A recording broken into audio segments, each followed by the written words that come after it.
कहानी शीर्षक है जो अपने माता की जिंदगी नहीं हुई वो हमारी क्या होगी। आज घर में काफ़ी चहल पहल थी। छोटी ननंद मेघा की शादी 15 दिन बाद ही थी, तो सब उसकी तैयारियों में लगे हुए थे। बड़ी ननंद वाणी और उसके पति हेमंत घर आए हुए थे। सब लोग पापा जी के कमरे में बैठकर इसी बारे में डिस्कस कर रहे थे, जबकि घर की बहू नित्या सबके लिए चाय नाश्ते की तैयारी कर रही थी। जैसे ही चाय नाश्ता तैयार हुआ, वो सबका चाय नाश्ता लेकर उनके कमरे में आ गई। लेकिन उसके कमरे में प्रवेश करते ही सब लोग चुप हो गए। नित्या को ये बात बहुत अजीब लगी, पर फिर भी उसने सबको चाय नाश्ता परोसा और खुद भी अपना चाय नाश्ता लेकर बैठ गई। लेकिन तभी मम्मी जी ने उसके पति समीर को नित्या को बाहर भेजने का इशारा किया, जिसे नित्या ने देख भी लिया। लेकिन अनजान होने का नाटक करती हुई वो चुपचाप बैठी रही।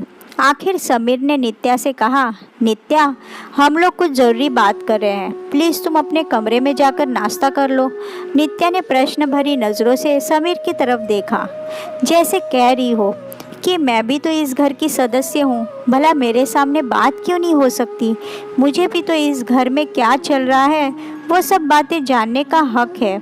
शायद उसकी ये बात वाणी ने समझ ली, इसलिए वो नित्या से बोली, भाभी वो क्या है ना कि जब आपके लायक कोई काम होगा तो हम आपको ज़रूर बुलाएंगे। अभी तो आपका कोई काम है नहीं, तो आप नाश्ता करके अपना काम ख़त्म कर लो। वैसे भी आपको पता है शादी के घर में बहुत से काम होते हैं और आप घर की बहू हो तो आपको ही सब कुछ संभालना है। उसकी बात सुनकर नित्या ने मन ही मन सोचा, हाँ, मैं तो घर के काम करने के लिए ही हूँ, बाकी तो मुझे पता नहीं कि कौन कब चला आ रहा है और कहाँ क्या खर्च हो रहा है, घर में क्या सामान आया और क्या नहीं। बाजार से भी सामान लाकर सीधे अलमारी में रख दिया जाता है। मुझे तो कुछ भी बताया नहीं जाता, पर इतने लोगों के बीच बोलकर अपनी क्यों बेइज्जती करे, इसलिए चुपचाप उठकर अपने कमरे में आ गई। काफ़ी देर तक तो उससे कुछ खाते ही नहीं बना, पर भूखे क्यों रहना, आखिर काम तो उसे ही करना था। इसलिए अपना नाश्ता ख़त्म किया और प्लेट रखने रसोई में जा ही रही थी तो देखा सब लोग तैयार होकर कहीं जा रहे थे। नंदोई जी तो अपनी चाबी उठाकर पापा जी के साथ बाहर निकल लिए। वही दोनों नंदे अपना बैग लहराती हुई बाहर आई और भाभी को बाय कहकर निकल गई। सासू माँ प्रतिभा जी भी बाहर आई और नित्या को काम बता दिया, बहू, हम लोग ज़रूरी काम से बाहर जा रहे हैं, तुम दोपहर का खाना तैयार कर लेना और खाने में कुछ अच्छा बना लेना। वाणी और दामाद जी यही खाना खाएंगे। उसे काम बताकर वो भी बाहर निकल गई। समीर बाहर आया और कमरे में अपना वॉलेट और बाइक की चाबी लेने चला गया। तब तक नित्या भी कमरे में आ गई। समीर, तुम सब लोग कहीं जा रहे हो क्या? उसकी बात को सुना अनसुना कर समीर बोला, अभी मम्मी ने बताया तो सही कि ज़रूरी काम से जा रहे हैं। हाँ, पर कहाँ जा रहे हो? तुम लोगों ने ये तो बताया ही नहीं। अब ज़रूरी है क्या हर बात तुम्हें बताना? बता तो दिया कि ज़रूरी काम से जा रहे हैं, और मम्मी ने तुम्हें जो काम बताया वो कर लेना और भगवान के लिए खाना ढंग का ही बनाना। कहता हुआ समीर अपना वॉलेट और चाबी लेकर वहाँ से निकल गया। नित्या उसके पीछे पीछे दरवाजे तक आई तो देखा सब लोग कार में बैठे थे। समीर भी जाकर अपनी बाइक पर बैठ गया, पर पता नहीं क्यों ये लोग अभी भी रवाना नहीं हो रहे थे।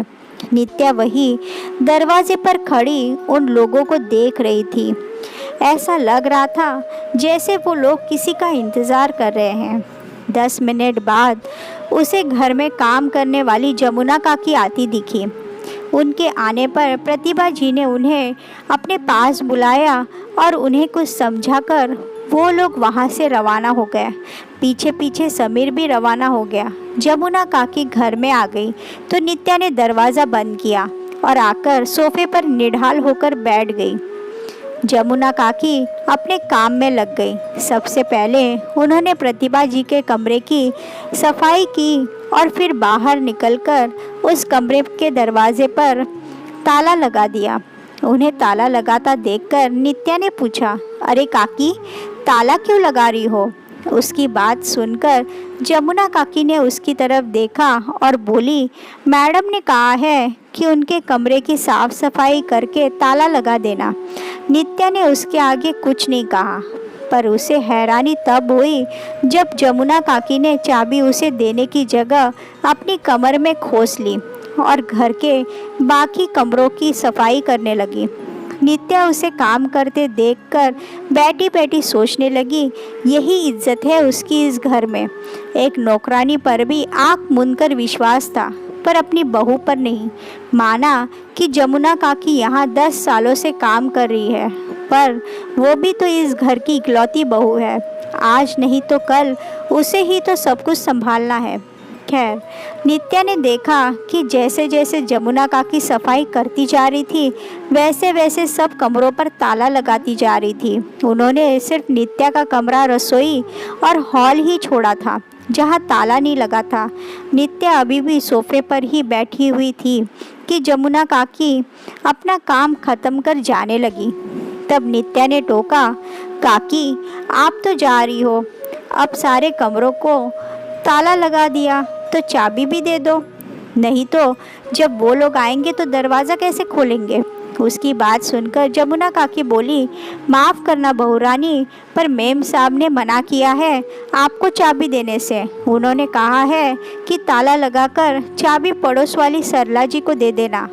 कहकर जमुना काकी घर से निकल गई, जबकि नित्या सोफे पर बैठी एकटक उन्हें जाती देखती रह गई।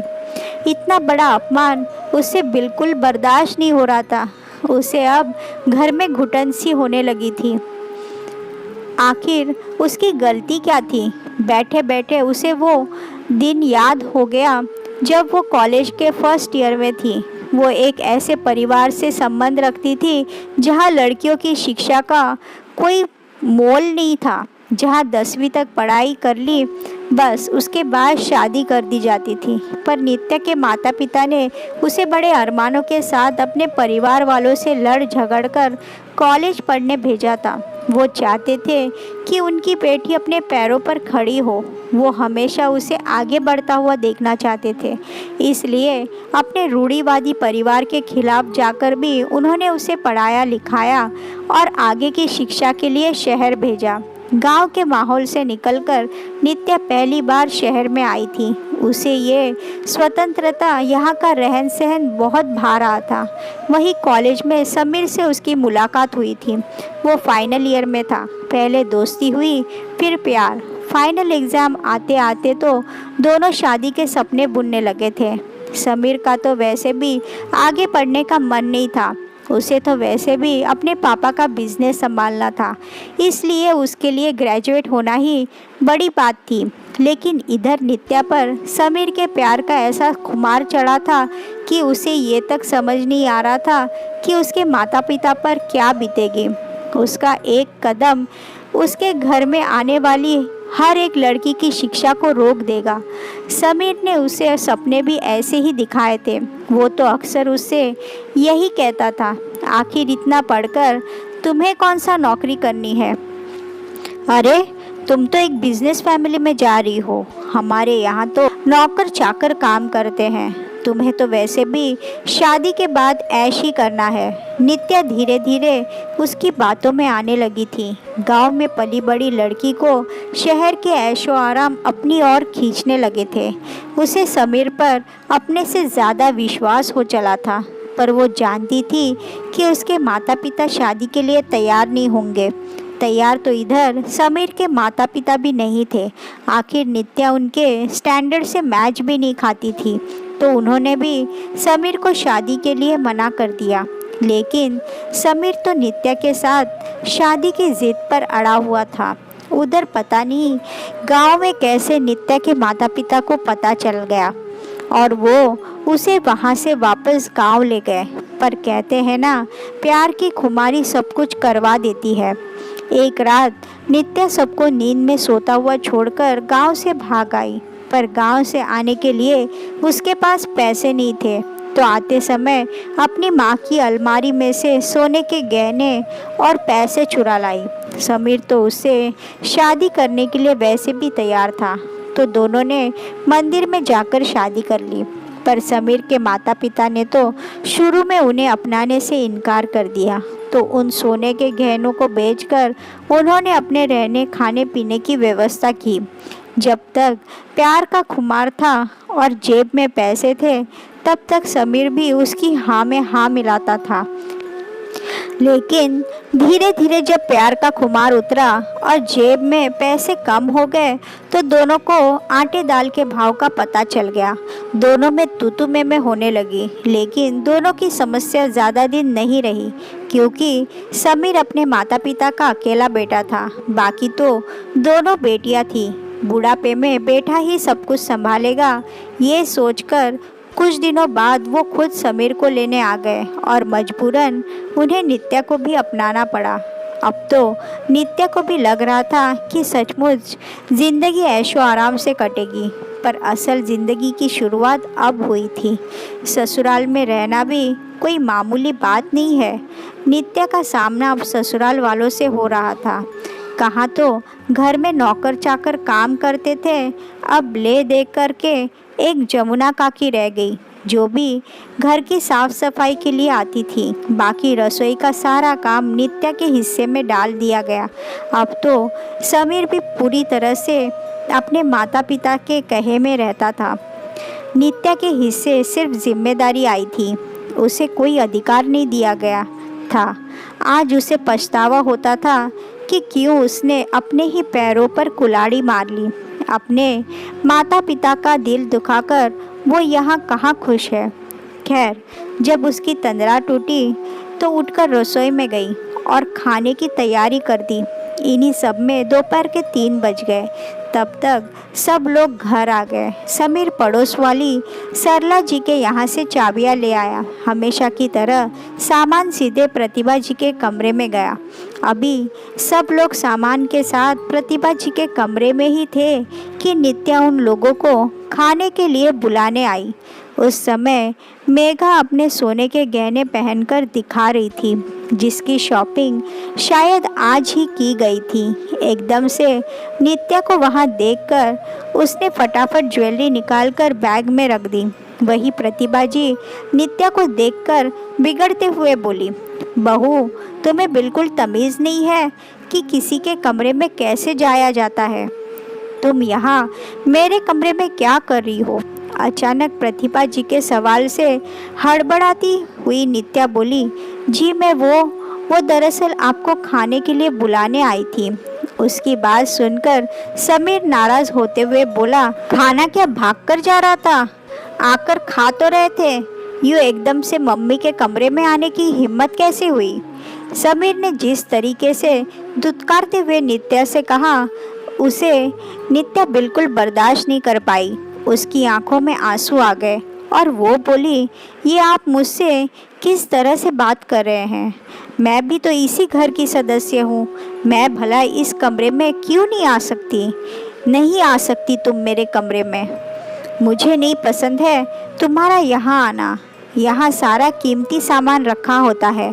अचानक से प्रतिभा जी बोली। उनकी बात सुनकर नित्या को ऐसा लगा जैसे कोई उस पर चोरी का इल्ज़ाम लगा रहा हो।